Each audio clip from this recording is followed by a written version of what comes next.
आप लोग इन बच्चों को, छोटे छोटे बच्चों को पढ़ने की जगह आप क्यों भेज रहे हैं बात? तो वहाँ से ये भी मिला कि हम आप क्या हमारे को खाने को दोगे क्या? हमारे घर की स्थिति ऐसी है, इस तरह की बातें भी सामने आई है।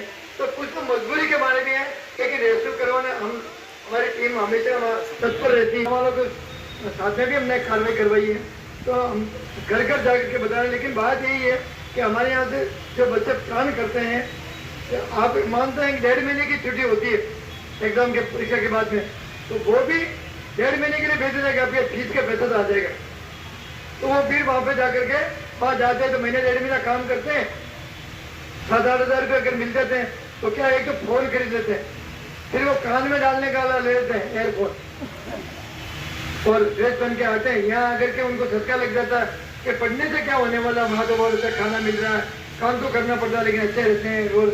तो वही तरह का जुनून बन चुका है। मैं अभी तो हमारे यहाँ की हालतें बहुत गंभीर है, बहुत हालत खराब है। और गाँव में जो टीचर लगे हुए उदयपुर से आते हैं पढ़ाने के लिए, लेकिन जब 8 बजे का स्कूल है, 7 बजे का, तो वो 11 बजे तक पहुँचते हैं, 1-2 घंटे बैठते हैं। मैं भी एसएमसी का मेंबर हूँ, अध्यक्ष हूँ वहाँ पे, लेकिन कई बार मैं कह चुका हूँ, बता चुका हूँ, लेकिन अभी तक कोई सुने नहीं। ये स्थिति है शिक्षा विभाग की और शिक्षक। जय हिंद, जय भारत। मैं मेरा परिचय दे दूं पहले।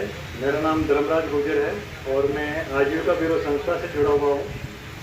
सभी जगह की बात हो रही थी तो मुझे लगा कि मैं भी जिस एरिया में मैं काम करता हूँ वहाँ की बात रखूँ। मैं उदयपुर में काम करता हूँ, उदयपुर में, और मैं जो बात रख रहा हूँ वो उदयपुर और दक्षिणी राजस्थान में जो भी शिक्षा का स्तर है उसके बारे में बताना चाहूँगा। वहाँ पे हमने स्कूलों के साथ भी काम किया है। वहाँ पे स्कूलों में बच्चों में और वहाँ पे एक नारा प्रचलित है कि पास हुए तो जिंदाबाद, फेल हुए तो अहमदाबाद। मतलब वहाँ पे अगर आप 8वीं, 9वीं, 7वीं, 10वीं इस तरह से पढ़ाई की और फेल हो गए, अब तो 8वीं तक फेल नहीं होते हैं, लेकिन जैसे पहले फेल हो गए तो छुट्टियाँ लगेगी, दोस्तों के साथ या अपने परिवारजन रिश्तेदार के साथ बस पकड़ी और सीधे यहाँ से माइग्रेशन प्रवास बहुत बड़ी संख्या में होता है और बच्चों का बहुत होता है। जैसे भी छुट्टियाँ लगने लगेगी तो बहुत बच्चे वहाँ चले जाएंगे। कोई 13-14 साल, 15 साल की एज में काम शुरू, काम भी ऐसा नहीं कि बहुत हल्का काम, हार्ड। तो होटलों में भी जाएंगे तो इस तरह का काम करेंगे कि हेल्पर का, जो दिन रात बर्तन धोते रहेंगे, छुप के उनको छुपा के काम किया जाएगा। सूरत में जाते हैं वो वहाँ पे काम करते हैं साड़ी कटिंग का या कपड़ा व्यवसाय है वहाँ पे, तो उसमें जाएगा तो उन कपड़ों में उन बच्चों को छुपा दिया जाएगा।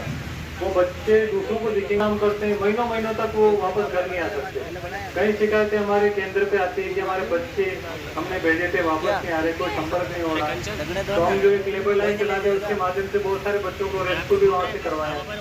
तो फिर वो जो बच्चा 15 साल की एज में, साल की उम्र में, वो 20 साल काम कर चुका होता है।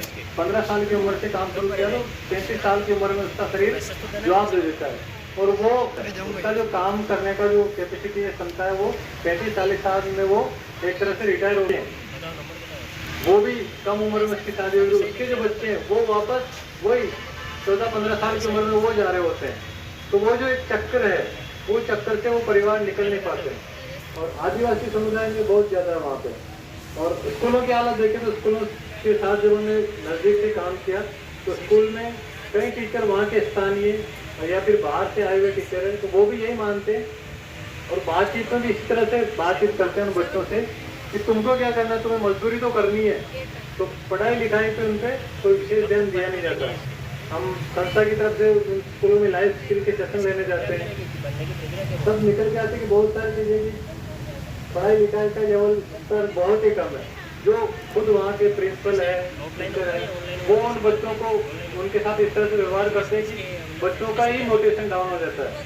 अगर किसी बच्चे के साथ इस तरह से बातचीत होगी कि दोबारा वापस अगर पढ़ाई लिखाई में थोड़ा भी कमजोर हो तो दोबारा स्कूल आने की सोचता ही नहीं है।